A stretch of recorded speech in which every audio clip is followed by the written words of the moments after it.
Hello friends, welcome to my channel let's study with Roman. आज का हमारा topic है बच्चों मूड्स। ठीक है, तो आज हम अपने इंग्लिश ग्रामर का नया टॉपिक पढ़ेंगे मूड्स। वीडियो को स्टार्ट करने से पहले मैं आप सबसे रिक्वेस्ट करना चाहूँगी, प्लीज़ मेरे चैनल को सब्सक्राइब कर लीजिए और अगर आपको मेरी ये वीडियो पसंद आती है तो इसे शेयर भी कीजिए और लाइक कीजिए और कोशिश कीजिए कि आप मेरी वीडियो को पूरा देखें ताकि आप बिल्कुल सही डिसीजन ले सकें कि आपको ये मेरी वीडियो पसंद आ रही है या नहीं आ रही है। ठीक है, तो चलिए आज का हम अपना टॉपिक स्टार्ट करते हैं। इंग्लिश ग्रामर में वर्ब्स का एक सेक्शन है मूड्स। चलिए हम स्टार्ट करते हैं अपनी video. Mood is the mode और a manner in which the action denoted by the verb is represented. ठीक है, ये रिप्रेजेंटेड है, रिप्रेजेंटेड। इसमें क्या बताया गया है स्टूडेंट्स, मोड जो है यानी मूड जो है वो एक मोड है। मोड मीन्स होता है तरीका या मैनर, ढंग, जिसके तरीके से हम अपना जो वर्ब होती है सेंटेंस के अंदर उसके एक्शन को डिनोट कर पाते हैं, यानी उसको एक्शन को दिखा पाते हैं कि वो जो सेंटेंस है वो किस एक्शन के साथ कहा जा रहा है, मतलब कि उस सेंटेंस को कहते वक्त भाव क्या है। ठीक है, जैसे अगर मैं बताऊं तो हमारा जो बोलने का ढंग होता है उस बोलने के ढंग से ही उस वाक्य का जो भाव है वो बदल जाता है। ठीक है, यहाँ पर मैं एग्जांपल लेती हूँ, जैसे कि अरे वह आ गया। ठीक है, अरे वह आ गया, तो इसमें क्या हो रहा है कि हम एक सरप्राइज में देखें अरे वह आ गया। लेकिन अगर मैं ऐसे दूसरे सेंस में कहूँ जैसे कि अरे वह आ गया, तो इसका मतलब हो गया ये एक थोड़ा आपको डर यहाँ डिनोट कर रहा है, जैसे डर को समझा रहा है कि अरे वो हम उसे बुलाना नहीं चाहते थे और अचानक से कोई आ गया, तो ये सेंटेंस है। तो जो हमारे भाव होते हैं, हमारे बोलने के तरीके को जो होता है उसकी वजह से हमारा जो सेंटेंस है, सेम सेंटेंस के जो भाव है, एक्सप्रेशन जो है उसका वो चेंज हो जाता है, उसी को हम मूड कहते हैं। ठीक है, तो मूड क्या डिनोट करता है? मूड एक तरीके का प्रकार है जो ढंग बताता है कि किसी सेंटेंस में वर्ब जो है वो किस ढंग से प्रयोग में लाई गई है। जो मूड है जो वो हमारे पास तीन तरीके के होते हैं। There are 3 moods in English. English के अंदर 3 मूड्स होते हैं, इंडिकेटिव मूड, इम्पेरेटिव मूड, ठीक है, एंड सबजंक्टिव मूड। ये 3 तरीके के मूड होते हैं। अब हम तीनों को सिर्फ डिटेल में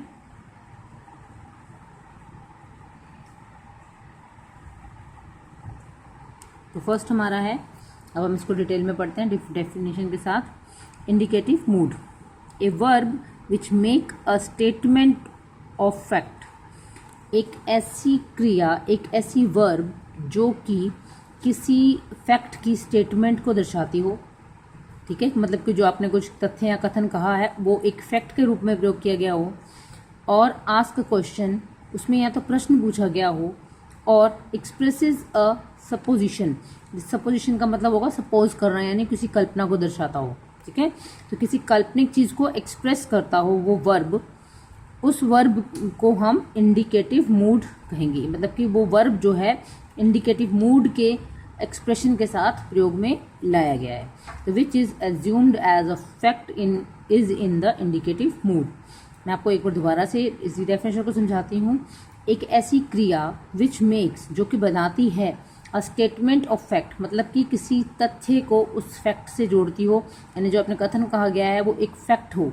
ठीक है, मतलब फैक्ट का मतलब क्या होगा? एक पूर्ण कथन जिसके अंदर किसी तरीके का अजम्पशन या भविष्य के लिए जो कल्पना होती है ऐसी चीज़ नहीं दिख रही होगी।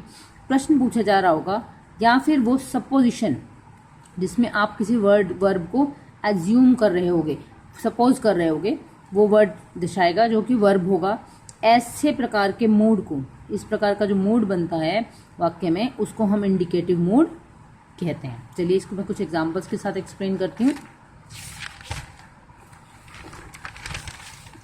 देखिए, फर्स्ट एग्जांपल है यहाँ पर हमारा, Rama goes to school daily. तो बच्चों ये फैक्ट है। फैक्ट कैसे है कि रामा जो है डेली स्कूल जाता है, ये तथ्य है, यानी वो हर रोज उस कार्य को करता है।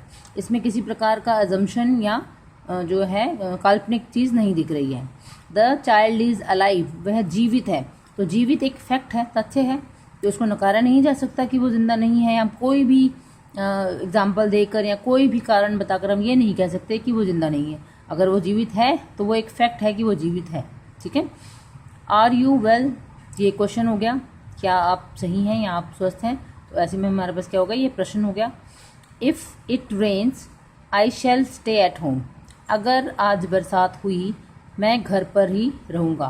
तो यहाँ पर बच्चों अजम्पशन को एज अ फैक्ट बताया गया है, मतलब कि उसने ऐसा मान लिया है इस वाक्य में सब्जेक्ट ने कि आज बरसात होगी इसलिए मैं घर में रहूँगा। मतलब कि यहाँ पर इफ़ इट रेन्स, अगर बरसात हुई तो नहीं है ना अभी, लेकिन वो ऐसा मान रहा है कि बरसात होगी और वो घर पर ही रहेगा। तो यहाँ पर उसने इट विल रेन की तरह इस सेंटेंस को यूज़ किया है। अपनी कल्पना को उसने एक फैक्ट के तौर पर मान लिया है, इसमें काल्पनिक चीज़ें नहीं आती हैं। तो इसमें उसने क्या किया, जो उसकी कल्पना है उसने कहा कि पक्का बरसात होगी, उसने फैक्ट मान लिया कि आज तो होगी बरसात। ऐसी स्थिति में क्या हुआ कि उसने उसको सेंटेंस में उसने अपनी कल्पना को पूरा फैक्ट माना और उसके बाद उसने वाक्य जोड़ा कि बरसात होगी तो मैं घर ही रहूँगा। ठीक है, तो अब एग्जाम्पल से आपको और अच्छे से क्लियर हो गया होगा। चलिए हम आगे बढ़ते हैं। इसमें अगला जो हमारा टॉपिक है वो है इम्पेरेटिव मूड। ठीक है, इम्पेरेटिव मूड वर्ब, इसको डिफाइन करती हूँ, a verb which expresses a command an exhortation. Imperative mood, a verb which expresses a command an exhortation.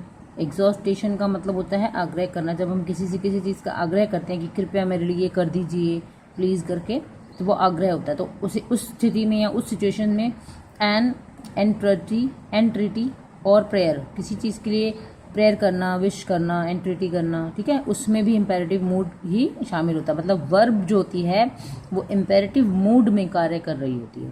बच्चों हर सेंटेंस में क्रिया होती है, ऑलमोस्ट सभी सेंटेंसेस में क्रिया होती है। जिन जिन सेंटेंसेस में आपको क्रिया दिखती है, वर्ब दिखती है, खाना, उठना, बैठना, सोना, स्लीप, वॉकिंग, टॉकिंग, ठीक है, बहुत सारी हैं, क्लीन है, आपने बहुत सारी वर्ब पढ़ी भी हैं, वर्ब की वर्ब्स पढ़ी है ना, फर्स्ट फॉर्म, सेकंड फॉर्म, ठीक है, इस तरीके की वर्ब्स होती हैं। और उसमें क्रिया के अंदर जो हम सेंटेंस में जब उसे यूज़ करते हैं तब उसका भाव जो है, उस भाव को ही हम यहाँ पर आज पढ़ रहे हैं। तो ये भाव के हिसाब से इम्पेरेटिव मूड कौन सा होता है, जब हम उस वर्ब को कहते वक्त अपनी कमांड, अपना आग्रह यानी एक्सॉर्टेशन या फिर एंट्रिटी और प्रेयर शो करते हैं, उसको हम इम्पेरेटिव मूड कहते हैं। ठीक है, इम्पेरेटिव मूड।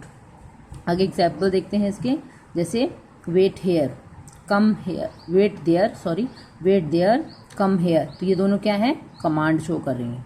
ठीक है, और अगला सेंटेंस है हमारे पास, जैसे take care of your health. अब ये हेल्थ है, ठीक है, HEALTH, हेल्थ।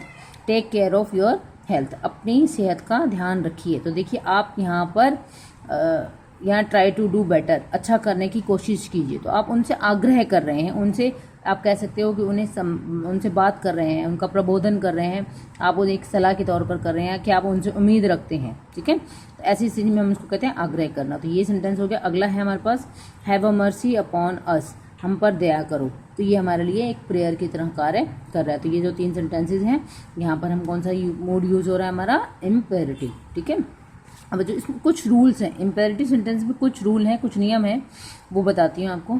ये बहुत ज़्यादा ज़रूरी हैं और सबसे ज़्यादा यूज़ भी होते हैं। And the imperative mood can strictly be used only in a second person. तो जो हमारा इम्पेरेटिव मूड है बच्चों, वो ज़्यादातर सेकेंड पर्सन पर जो है बेस होता है, उसके ऊपर अलाउ होता है।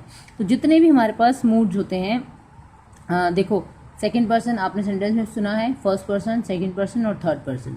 फर्स्ट पर्सन कौन होता है, जो सेंटेंस में कार्य करता है यानी सब्जेक्ट। ठीक है, सेकंड पर्सन कौन होता है, जो सेंटेंस के अंदर हमारा ऑब्जेक्ट होता है, जो उस वाक्य को सुनता है। ठीक है, और थर्ड पर्सन वो होता है जिसके बारे में बात की जा रही होती है। फॉर एग्जाम्पल, जैसे कि मैं आपसे बात कर रही हूँ तो मैं फर्स्ट पर्सन हूँ, आप सेकंड पर्सन है, और मैं इस वीडियो के बारे में बात कर रही हूँ तो जो ये वीडियो है ये थर्ड पर्सन की तरह काम कर रही है। तो इस तरीके से फर्स्ट पर्सन, सेकंड पर्सन और थर्ड पर्सन होते हैं। तो जो इम्पेरेटिव मूड होता है वो स्ट्रिक्टली कौन यूज़ करता है, इम्पेरेटिव मूड को सेकेंड पर्सन यूज़ करता है। Since the person commanded must be the person spoken to. तो क्योंकि सेकेंड पर्सन है, जिससे बात की जा रही है उसे वो कमांड दे रहा होगा। ठीक है, तो ये सेंटेंस किससे जुड़ा हुआ है, उस पर्सन से जिसको कमांड दी जा रही है। इसलिए जो ये हमारे इम्पेरेटिव मूड्स होते हैं ये यूज्ड होते हैं सेकंड पर्सन के द्वारा, यानी सेकंड पर्सन जो होगा सेंटेंस में वही इस मूड को यूज़ कर रहा होता है, इस वर्ब का यूज़ कर रहा होता है। आगे, but in the first and the third person like sense in expressed by use the auxiliary verb let. तो फर्स्ट पर्सन और थर्ड पर्सन को जो पर्सन है उनको एक्सप्रेस करने के लिए ऑक्सिलरी वर्ब का यूज़ किया जाता है, वो ऑक्सिलरी वर्ब जो लेट, ठीक है, लेट का यूज़ किया जाता है। अब इसके कुछ एग्जांपल देती हूँ। आपने इस तरीके के बहुत सारे सेंटेंसेस देख रखे होंगे। लेट मी गो, तो देखिए लेट मी गो, मुझे जाने दो, मुझे जाने दो में सब्जेक्ट बोल रहा है, पर यहाँ पर कार्य कौन है, ऑर्डर कौन करेगा, सेकंड पर्सन। मुझे जाने दो बोल रही हूँ मैं अगर, तो मैं क्या कह रही हूँ कि यानी मैं वेट कर रही हूँ आपकी ऑर्डर का, सामने वाले के ऑर्डर का, है ना, सेकंड पर्सन के ऑर्डर का। इसमें क्या हो गया, सेकंड पर्सन मेन हो गया ना, अगर वो मुझे ऑर्डर देगा तभी मैं जा पाऊंगी।